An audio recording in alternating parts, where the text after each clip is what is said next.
Täällä Norlandia Toppilan Salmessa tarjoamme perinteisen hoivakodin sekä yhteisöllisen asumisen ja kotihoidon palveluita.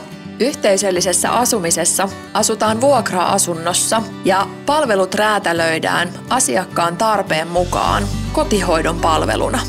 Perinteisestä kotihoidosta yhteisöllinen asuminen eroaa päivittäisellä yhteisellä tekemisellä, joka mahdollistaa mielekkään ja sosiaalisen arjen.